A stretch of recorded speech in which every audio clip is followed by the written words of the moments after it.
It's time for the best coverage of the top stories in sports. The Sports Wrap with Jason Page starts now. Thank you for being with us on this Thursday edition of the show. A show in which I will be joined by Chris Myers, Fox Sports NASCAR host, Fox Sports MLB host, does some play-by-play, Fox Sports NFL play-by-play guy, and author. He's got a new book coming out in November that we'll tell you about. Longtime ESPN personality. We'll talk to him about the 45th anniversary of ESPN, something he was obviously a big part of building over there over the years too. Odds and ends, something to consider, Caitlin Clark, Patrick Mahomes, a whole bunch to get to in the program. But first, we welcome back our friend Sam Yarnell, ladies and gentlemen. Sam Yarnell has decided to come back, fresh off of a plane.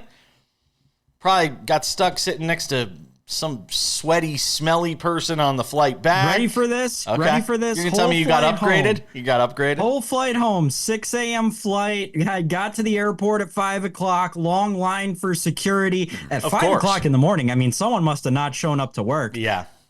Get on the plane, second row from the far back of the bus. No one else in my row. Oh! No one else in my row. So that's Whole the good and row to bad. myself. It was wonderful. I am one of those people who does subscribe to the idea, especially if you're that far back in the plane.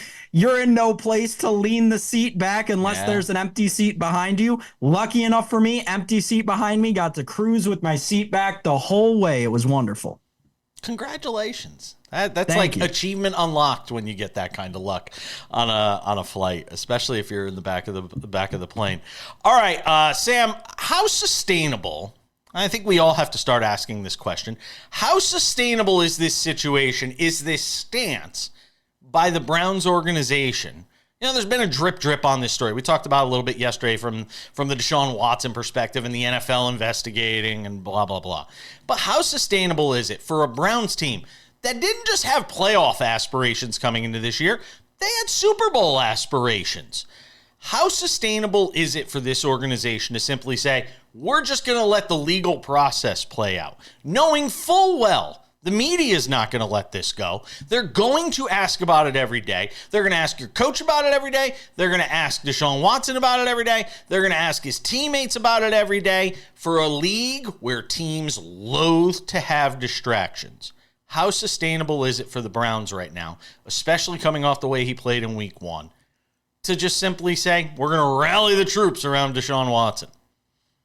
It's not sustainable at all, Jason. And you and I touched on this Monday, and I was adamant. Like, the most unfortunate part about this all and the downfall of the Cleveland Browns is exactly what we all in the media talked about. I hope we all did when this contract was signed. No matter whether he was good or bad, the Cleveland Browns were handcuffing themselves to Deshaun Watson for the duration of this contract. It's where the term originated when we talk about it in these modern day contracts, right? Like with the Jordan Love deal, which you and I were breaking down a few weeks ago on this show. The Packers have handcuffed themselves to Jordan Love for the next 5 years, and that could work out really well, or it couldn't. And in the Browns case, you're seeing exactly why it couldn't. Listen, we're at a point in time where their only hope, Jason, is to hope that this NFL investigation plays out to a point where Deshaun Watson gets banned from the league for the rest of indefinitely, I should say, at which point his contract would be voided and the Browns would recoup some of that money. There's no way that you can play sustainable NFL football with a quarterback playing at that level, making that much money with the off-the-field issues that he has, and expect to be championship pedigree. It just doesn't happen. It won't work out. Minus 265, by the way, right now on the Browns to miss the playoffs.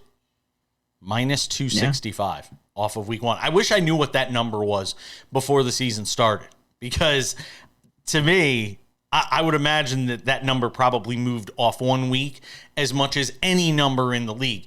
Browns win total right now, by the way, 7.5. Juice to the over. Over 7.5 minus 130. What do you if you had to? I wouldn't touch it, but if you had to pick it. Right. That's the correct answer, is to not touch it, because, again, it's week one and these teams are all very volatile, and you never know when a Joe Flacco could walk through the door and win that team 8 games. Yeah. But yeah, like take the under. We know that division is a dog eat dog division, and it is going to be a slime fight to the top. I haven't looked at their schedule outside of the division, but the Cleveland Browns, how can they win 8 games this year with Deshaun Watson at quarterback? I don't know. I mean, Jameis Winston. I know you're going to keep telling me he's not technically the backup, but he's the backup. Sure. Yeah, right. Jameis would be fun. Is 30 touchdowns and 30 interceptions sustainable in a Cleveland? It's fun. It's fun. It's very fun. It's is it sustainable in Cleveland to make them a playoff team again? I know. All right. With the last couple of minutes we have in this segment, let's talk about the Thursday night football game. For those of you that get to watch the show before the Thursday night football game, the Bills plus 2.5 in Miami against the Dolphins. The Dolphins come in at minus 2.5. We had Chris Perkins on the show this week. The Dolphins columnist from the Sun Sentinel joined us on Tuesday's show to talk about Tyreek Hill, but also to talk about this game as well. Look, I'll go with the home team. I think these two teams will split the regular season series. I'll go Miami minus 2.5. You will have Josh Allen for the Bills in this game, which is obviously good news for them. Where are you going right now? Where's your head at when it comes to the betting in this game? The Bills are 9-1 in Josh Allen's career against the Miami Dolphins. At least 9-1 in their last 10. I don't know if that spans the entirety of Josh Allen's career, but by my math, it should. I was looking at the scores of those games. You know how many of them have been decided by one score or less that the Bills have won? Of those 9 wins, you know how many have been decided by one score or less? How many? 4. Less than half of these games are decided by, like, the Bills love to just boat race the Miami Dolphins. So give me the Bills tonight. I'll play them on the money line, getting the plus money all around the sports books. Couple of props I like. Tua to throw an interception. I got to lay the lumber on it, but I like it at minus 135. I like James Cook over the rushing plus receiving yards. Remember, rushing plus receiving 81.5 is the prop. I think he sails over it. Also, there's a head-to-head market on DraftKings for who will throw for more passing yards. And Josh Allen is the underdog. They're going to throw the ball a lot. I would sprinkle on Josh Allen at plus, I think I saw 125 to throw for more passing yards than Tua in this game. Not a lot of diversification there. It's a lot on one side. I'm just saying. If it goes bad for Buffalo, it's going to go really bad for anybody who takes Sam's bets. Love the over. We're back with baseball next. Chris Myers stops by SportsWrap in 10 minutes. We'll talk with the Fox Does It All host. There's know-it-alls and does-it-alls. He's a does-it-all. NASCAR, MLB, NFL. He's got a book coming out. He'll hang out with us for a couple of segments on the show. Big show tomorrow, Tino Patino. Because why, Sam Yarnell? It's a NASCAR Friday. Well, I was gonna say it. Sorry. Next time we'll do it in sync. We'll get it right. It's only been 9 months. We'll rehearse better next time. It's true. Well, you just got off a plane. We didn't have time to rehearse. So, That's a good point. Yeah, absolutely.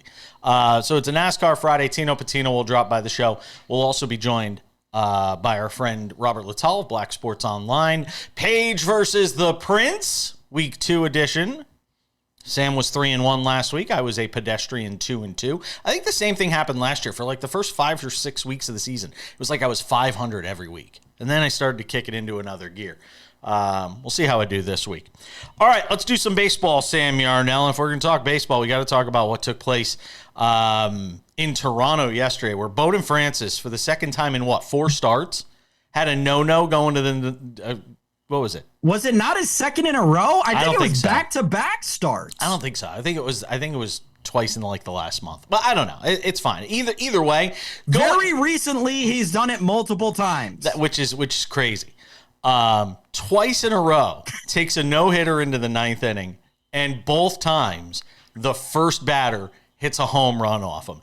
And in the case of the one yesterday, it really hurts because it's an 0-2 pitch first of all. It's a 1-0 game where Toronto's actually winning a baseball game. And Francisco Lindor turned on one, and oh, did he turn on one. He hit it to the moon in Skydome, appropriately enough. Oh, there it goes. Gary Cohn lost his mind. And the Mets wind up putting up 6 on the board in the inning. Chad Green came in and got absolutely decimated. And the Mets get a win 6-1, or 6-3, I think it was, wound up being the final. Because their bullpen almost blew it in the bottom of the ninth. Yes. Francisco Lindor's got to be, he's got to be up there for MVP. He's not going to win it. Ohtani's going to win it. No, he's not. And it's not going to be close, and it shouldn't be, because no one's ever gone 50-50. And I know people talk about how these, the bases are bigger, so it's easier to steal 50 bases. Come on. Really? Anyway, interesting couple of notes. First of all, Bowden Francis, you're right. Done it twice in 4 starts. You know who the last player to take a no-hitter into the 9th inning and lose it twice in a season was? Lose it on a home run twice in a season? This is courtesy of our friend Sarah Lang's great research for MLB. It was Nolan Ryan. Really? So great career track for Bowden Francis. You mentioned the 6-3 final. This is where things get interesting. So bettors know that a very popular total in baseball is 8. That was the total in this game. 8.5, 8. There were 8s in the market at 8.5.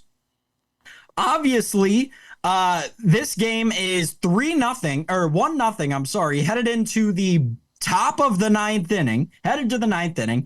There was a 99.9% chance that the under 8.5 would cash. There were a bunch of computer models that predicted it. Obviously, the Mets put up 6 in the top half of the 9th. The Blue Jays put up 2 in the bottom half of the 9th, pushed the game over. Wild bad beat for the bettors out there. It's been a couple of times where this has happened with the Blue Jays this year. Earlier in the year, I had money on a total with them and the Mariners, and the game went extra innings, and the Mariners scored like 7 in the 10th. Because we all know overtime and extra innings is the enemy of the under.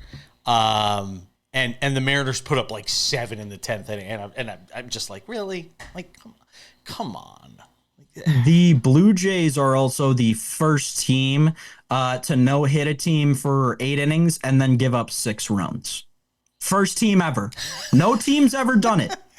Taking a no-hitter into an inning and giving up 6 runs in that inning in the 9th. Poor Bowden Francis. You mentioned Shohei Ohtani. Obviously, the odds of him going 50-50 continue to grow. Will he win the 2024 regular season NL Triple Crown? The number right now, yes, plus 1,700. The no, minus 10,000. No. Because it's safe. Listen, winning a Triple Crown is very, very hard. Yes, it is. I think when we talk about these kinds of like when Miguel Cabrera did it, even then, no one really realized how special it is, how rare it is. So I'm looking right now. How many points behind Luis Ariz is he in batting average? Yeah, see, that's the thing. He's 25 points behind Luis Ariz in batting average. It's not going to be close. No. He'll lead in homers, maybe, and he'll probably lead in stolen bases or I'm sorry, in RBIs. But the batting average is just not going to be up to snuff with the Marcelo Zunas, the Luis Ariz, the Trey Turners, Mookie Betts of the world. Yeah, no, it's not going to happen. Yanks get a 4-3 win last night against the Royals. They had a bit of a scare. Juan Soto dealing with what looked like an injury scare of some kind in that game. 9-11 in the Bronx, so obviously a lot of heavy hearts and a lot of heavy minds as it related to all of that. But Soto hits a home run for the Yankees. Jazz Chisholm, the walk-off winner for the Yankees, as they hang on and get the win by a final score of 4-3. They pull another game up on the Orioles, who I believe lost last night. By the way, as much as we talk about potential World Series matchups and everybody goes gaga about the idea that we could get, Yankees-Dodgers. We were talking about that yesterday on the show with Josh Towers and David Ardsma, who sat in for you. As much as we have that conversation, the Mets get in the playoffs, you got the potential for Yankees Mets in the World Series for the first time in almost 25 years. That'd be pretty cool too. Yeah, it would be. Here's the thing. The Yankees, it was a huge bounce back win for them, especially after that Tuesday night debacle with the Royals. They got to start. They got to kick it into high gear because even last night, Jason, against the Royals, who I get are already an 80-win team and nothing to shake a stick at and fighting for a wild card They're going to make the playoffs. Right. I cannot. I keep thinking to myself every time I watch these Yankees play, they're not turning it on when they need to, and they got to get past these good teams. Yankees minus 290 right now to win the AL East. Not a lot of faith out there in the Orioles, who are plus 230. They've been horrible lately. They have. There's going to be a change in that dugout in terms of who's managing that team next year. I'll tell you right now. I don't know who they're going to go hire, but maybe Joe Girardi. That'd be pretty cool. Chris Myers joins us next.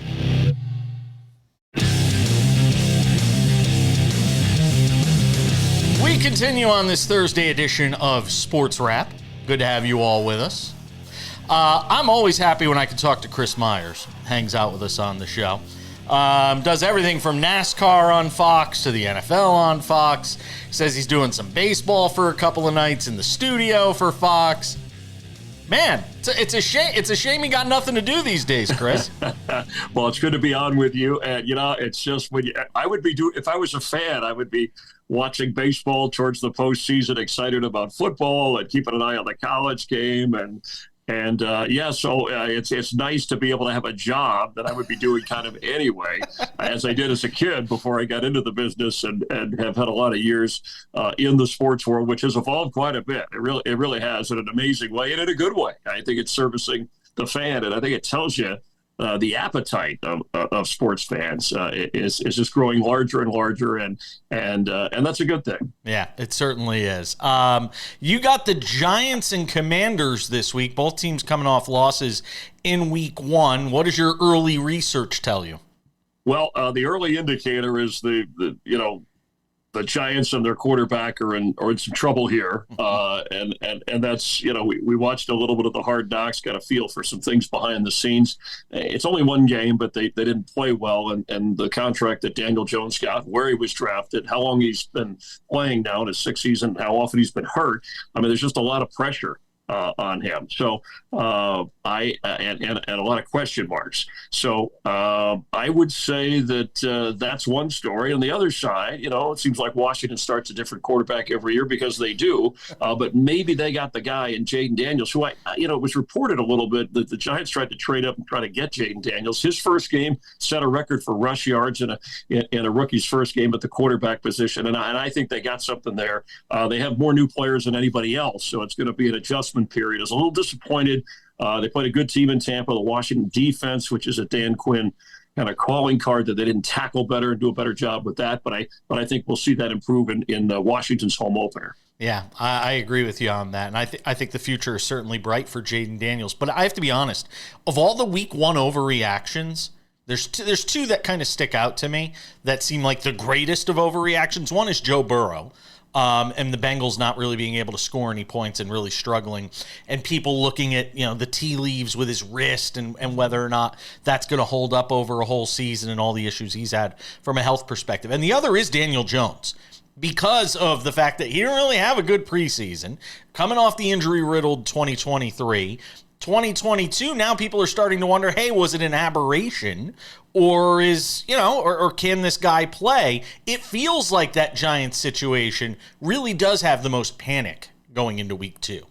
Yeah, and you're right. There's a little panic with the Jets too, the way they looked, although they're going to be home with Aaron Rodgers and a proven quarterback. Yeah, with Daniel Jones, you make a good point about his health. And it wasn't too long ago when he was healthy, and Brian Daboll, who's now back calling the plays as the head coach, right? They were in the playoffs. It was a shock. I mean, they got knocked out, but they made great strides. And then something happened with personnel, and I know they tried to make some moves. I question a little bit. I get the idea of drafting a receiver so high, who's a talented receiver, to try to help him out, but maybe there were some other things. I know they lose Saquon Barkley in the division, and that's a big factor. But yeah, I think because, you say, oh, he's in his 6th year, but for Daniel Jones, he really, and I don't have the numbers in front of me, we went through, but it's really only been about 3 years of him, whether it was a neck problem or concussions, for a guy who relies, on running around to make plays. So it's a fair criticism, but for them to, when I say they, for those that are talking about just already be looking at the quarterback in next year's draft, I think that's too early. And I think if you were going to do that, and maybe the Giants did look around and they said, hey, if we can't trade up for Jaden Daniels, then we don't see a quarterback we like. There was some talk about J.J. McCarthy. We see how that worked out. But yeah, it's an overreaction because, I think the Giants also, in a game against Minnesota where Sam Darnold, right, a former top pick of the Jets, a cast-off, comes back as the backup now for Minnesota and beats them, and Jones throws that awkward-looking pick. I think it just magnified the situation. And you're right on the Bengals. Part of that was expectations with Joe Burrow. For them to be at home against a New England team starting Jacoby Brissett, that we knew they had a good defense, but if you look at that game, they were sloppy. They fumbled the football. I mean, give the Patriots credit. There were some bad coaching decisions by Zach Taylor. So Cincinnati is still a playoff contender, but that was an awkward way to start for a team you expect a lot out of. And then for the Giants, a bad start for a team you're just kind of wondering what they're going to be, just like Washington in a division that, the Cowboys and Eagles are controlling the top. And the Bengals are in a division where every team could wind up over 500 this year reasonably. So it's a tough division. You got to see the Panthers and Saints in week 1. We know, obviously, it's a struggle for Carolina and Bryce Young here in year 2. But you had to be impressed still with what you got out of the Saints in week 1. Yeah, no matter who the opponent was. And I know they lost a lot of people on defense, but the Panthers are pretty good defensive team last year, even in the 2-win season. Their offense is a major problem.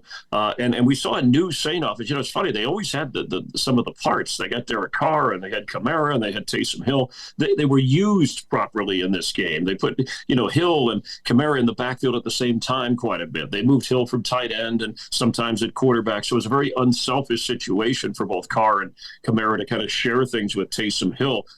Who has emerged. It was voted one of the captains, one of the key guys. But Carr looked really good. They improved their offensive line, which will be a good test this week against Dallas with the pass rush they have, Micah Parsons. So the Saints. I mean, maybe they're not that good, but they're good. And I know the year before when they got Carr, they were the trendy pick, like Atlanta is this year in the division, and yet the Bucs keep winning division titles 3 straight, and I still think are the team to beat with Baker Mayfield. But yes, and the Saints defense, I mean, Dennis Allen, it's a key year for him in his 3rd year. He brought in his own kind of offensive coaches, so no more lingering of the Sean Payton era. I think they were stuck in a little bit of that offense. Not that was bad, they just didn't have Sean Payton. So Dennis Allen had to bring in Clint Kubiak, Gary Kubiak's son, and he did the right things in the first game. And I think the Saints are a team that is in contention for that division title. But this Dallas test will be a good one. Just like for the Buccaneers, they have the Lions this week. So these are 2 big tests for some South teams that don't get a lot of respect across the board in that division. No, the division at large doesn't get a lot of respect. I liked Atlanta to win it. I'm feeling a little less sure of that after what I saw in week 1 with Kirk Cousins and his struggles. I'm going to hold Chris Myers. Let's hold him for one more segment because I want to ask him about a book he's got coming out in November. You can pre-order it now. Also, the 45th anniversary of ESPN recently came and went. Chris was an instrumental part for so many years in some of the great things ESPN was doing. It has changed there a lot. It has morphed. It is evolving. It's turned into something different than probably what it was when it started 45 years ago. We'll talk about that and more with Chris Myers, who's hanging out with us on Sports Wrap. Don't go anywhere.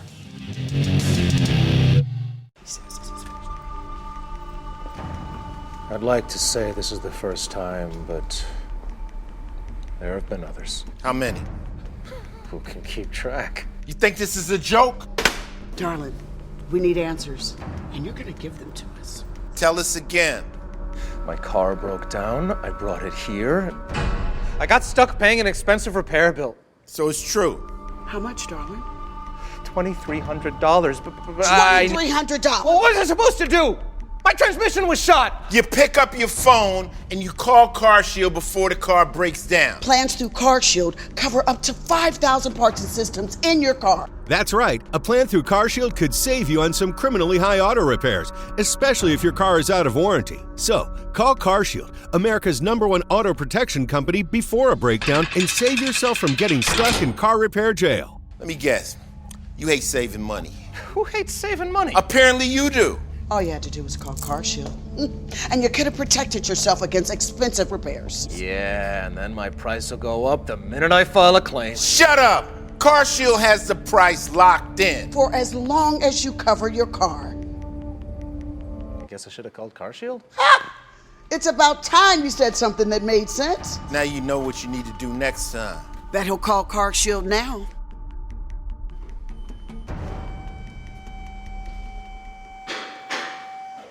So can I go? Or CarShield has an A rating with the Better Business Bureau and was voted America's most trusted auto protection company. Don't get handcuffed paying expensive auto repairs. Call now and get the CarShield guarantee. Your price will never go up and your coverage will never go down as long as you cover your car. In just minutes, you could have a plan that covers up to 5,000 parts and systems in your car. Don't wait until it's too late. Get CarShield's best coverage yet. Call 800-722-6574.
We keep the conversation moving on this Thursday edition of Sports Wrap. Something to consider coming up in 10 minutes. The great Chris Myers hanging out with us. Fox Sports does it all. There's know-it-alls and does-it-alls. Chris Myers is a does-it-all. I'm not a know-it-all. I'm not an expert. I just try to study, work hard, and live in the moment. He's the That's Swiss. about live He sports. is the Swiss Army knife, and the guy does baseball in studio on the MLB broadcasts. He's doing Fox NFL play-by-play. He does the NASCAR, which we talked about with him early on in the season, and he's hanging out with us on the show. And we could add author to that. He's got a book coming out in November that deserves a wow.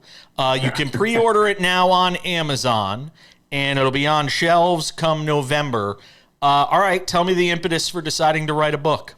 Yeah, I was approached about some of the big sporting events I covered, either as a reporter or on the scene, whether it was Tom Brady's great comeback against Atlanta in the Super Bowl and being on that sideline and getting to him for that live interview moments after, or the O.J. Simpson interview, which was the first live interview after both the wrongful death suit and the double murder trial. A lot of wow moments that where you say, hey, I remember with the Red Sox, I was the field reporter when they finally broke through, ended the curse, came back against the Yankees, won in the World Series in 2004. So some good history since then. And then there's awkward moments that were bigger than sports. When I say awkward, you're there to cover the fun and games, but an earthquake World Series, with the A's and the Giants, right. The Olympics in Atlanta in the 96 Summer Games when a bomb goes off. I was in the middle of those moments. So I try to describe what it was like behind the scenes and how things were unfolded and how we described that to an audience from 10 years at ESPN and then 20 plus years now at Fox and continuing. And then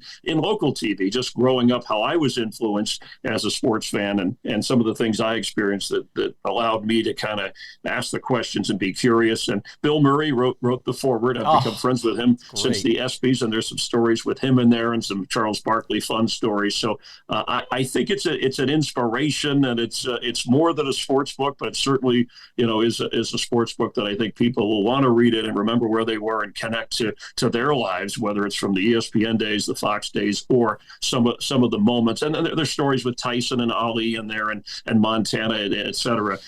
So I can't name all the names of the athletes. You hear from Wilt Chamberlain and Jim Brown, even going back, some historical references that I find fascinating. Coaches like Wooden and Belichick, interaction with them. So I hope people check it out. It's yeah, and you can order it, as you said, Amazon, but Barnes and Noble, Target, wherever books. It's a HarperCollins that deserves it. Wow. So thank you for the mention. Absolutely. Can I ask you something though? As somebody who's, I mean, I'm 46. I started when I was 16. So this is my this year is 30 years for me in broadcasting, which is crazy to think of.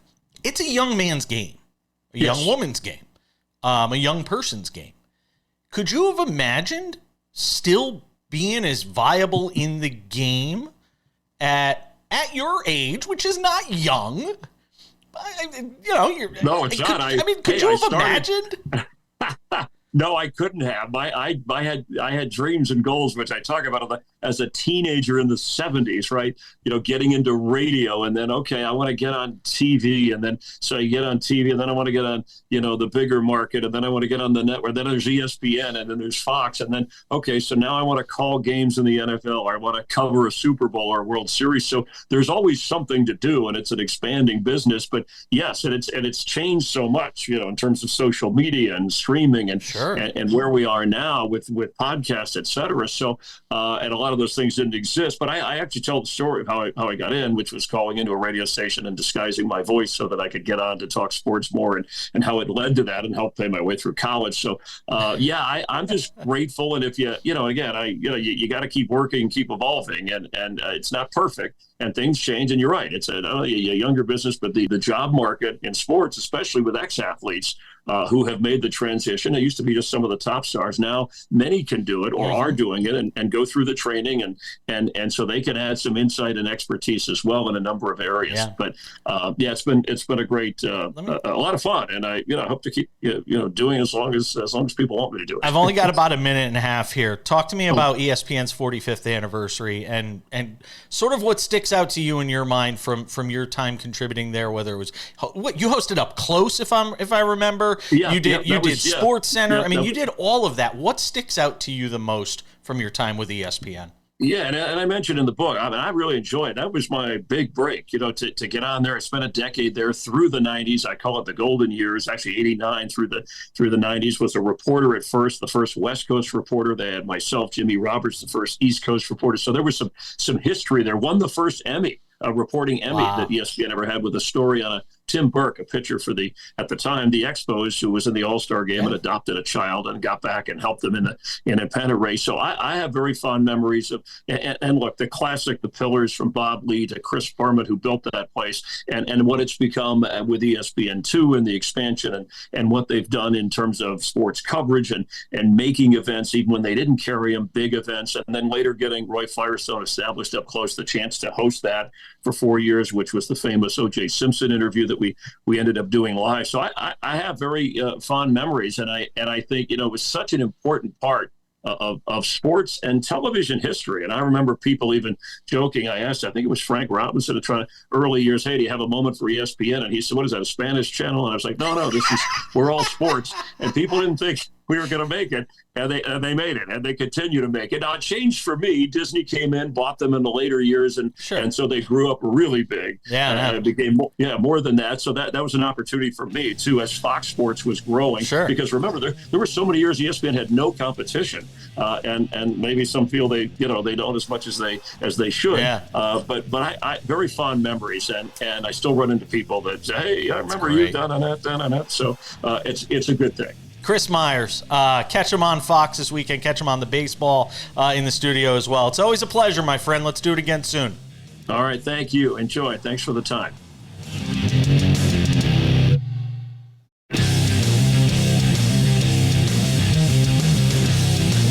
Welcome back to this Thursday edition of the show. Odds and Ends wraps up the show in 10 minutes. News on the Pac-12. Reports of its demise may have been greatly exaggerated. And Patrick Mahomes. We'll get to him coming up as well. But time for something to consider. Riding solo for the rest of the show. You can't have it both ways when it comes to the greatness and this amazing dream rookie season that the Indiana Fever and Caitlin Clark have had. You cannot, on one side, go absolutely gaga, as I think some rightfully should, when it comes to some of the things she has done as a rookie. The triple doubles, the record 3-point number that she's approaching, the assists, and generally taking the Indiana Fever from being a team that was an also-ran and quite frankly awful over the last several years in the WNBA and bringing it to prominence and bringing the WNBA to prominence. There's nothing wrong with wanting to tout that. At the same time, you can't then blame everybody else, including Christy Sides, and just simply slough off when she has a game the likes of which she had on Wednesday night in a huge spot, a big moment, really her last gasp shot at making an argument for MVP, which, by the way, it's crazy that we're even talking about the possibility that Caitlin Clark could be the MVP in the WNBA. But here we were, with that as a possibility. And what did she do? And again, we have to call this out. You can't just call out the great and ignore the bad. She was 6 for 22 shooting in like an 11-point loss against Las Vegas in Indiana on Wednesday night. She was 1 of 10 from 3-point range. She had 5 turnovers in the game. I think she finished with 15, 16 points, something like that. She obviously cleaned up a little bit at the free throw line and a few shots. She was 6 of 22. But to me, I think it is the greatest praise that we have to criticize her for not coming up big in that spot last night, playing against the Las Vegas Aces team that is likely going to be in the WNBA Finals. Certainly a favorite to win it all yet again. And A'ja Wilson did some great things. She broke a single-season scoring mark last night, and that's all great. But the story of this WNBA season has been Caitlin Clark. And any other superstar in any other league, male or female, would be prone to criticism, easy for me to say, the morning after, the day after, the performance that Caitlin Clark had last night. So let's give her that.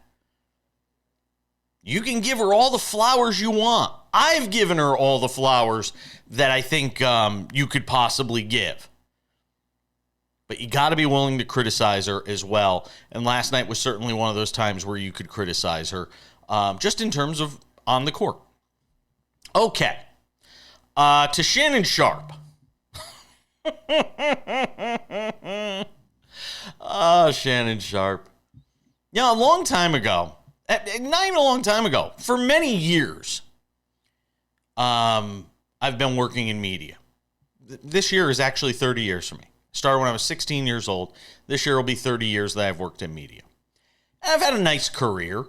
I'm like that journeyman starting pitcher, right? Guy that winds up somehow pitching 10, 11 years in the league. Combination of starting and relieving. I'm that guy, and I'm okay with that.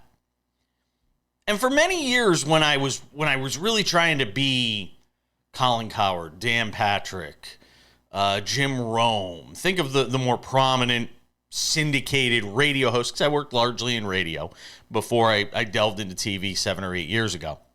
But one of the things that I would always get from people is, you need to do something to put you on the map. And I can't tell you how many times people have jokingly said, oh, you need a sex tape. Ha ha ha. Tongue in cheek. I saw this Shannon Sharpe story, and he talked about it finally on Nightcap, his show that he does with Ocho Cinco. And he has admitted that he accidentally clicked the live button on Instagram, IG Live, and you could hear him. The video's out there. If you want to go find it, you can go find it. We're obviously not going to play it on the show. This video of Shannon Sharpe in Congress, sexual Congress, with a female. And he's owned up to it and said, hey, it was me. I called, ESPN and let them know. My agent knew. All these people, blah, blah, blah, blah, blah. You have to ask yourself, how desperate for attention are you? He can say all he wants that he accidentally hit the button. You don't accidentally hit an Instagram live button while you're having sex. Some people just crave the limelight. Some people just crave attention. Good attention, bad attention. There's a saying, no such thing as bad press or bad publicity. As long as they're talking about you, right? Remember, this is the same Shannon Sharpe that almost threw down with John Morant and his dad at an NBA game. This is that same guy. So, for anybody to be shocked, appalled, pearl clutching, I'd clutch pearls more and say I kind of feel bad for Shannon Sharpe. That despite all the fame, despite all his successes, Hall of Fame player, prominent role with ESPN, I feel bad that he felt the need he had to do this just for people to pay attention to him. Look at me, look at me. We're coming back. All right, just about time to put the wraps on this baby for a Thursday. Friday means Tino Patino, a NASCAR Friday, as the playoffs continue for NASCAR. Catch up with him. Robert Littal, Black Sports Online, in his weekly spot with us as well. Talk about the top stories of the week. I'm sure he'll have something to say about this Shannon Sharpe story as well. If you miss anything from SportsWrap, anything at all, we have a podcast. It's called the SportsWrap with Jason Page podcast. Very simple to remember because it's the same as the show. Available on all your favorite podcasting platforms. Spotify, where you can watch the show. Google Play, Apple Podcasts, TuneIn, iHeartRadio, and a whole bunch more. All right, without any further delay, time for some odds and ends. Odds and ends, the end of the Pac-12 may have been greatly exaggerated. Who would have thunk it? Apparently, 4 teams looking at joining the Pac-12 for the 2026-2027 season. Okay. We all thought the Pac-12 was dead. Remember, everybody was memorializing it in memoriam, Well, the Pac-12 is not done. Boise State, Colorado State, San Diego State, and Fresno State will join the Pac-12 in the 2026-2027 academic year. Board of Directors at Pac-12 approving applications put in from those 4 schools. So it'll be Oregon State and Washington State along with those 4 teams. So I guess it won't be the Pac-12. It'll be the Pac-6. Look, all of this at the end of the day, I don't know how these conferences think they're all going to survive. We are eventually going to wind up with a situation where you have 2, 3, maybe 4 conferences max.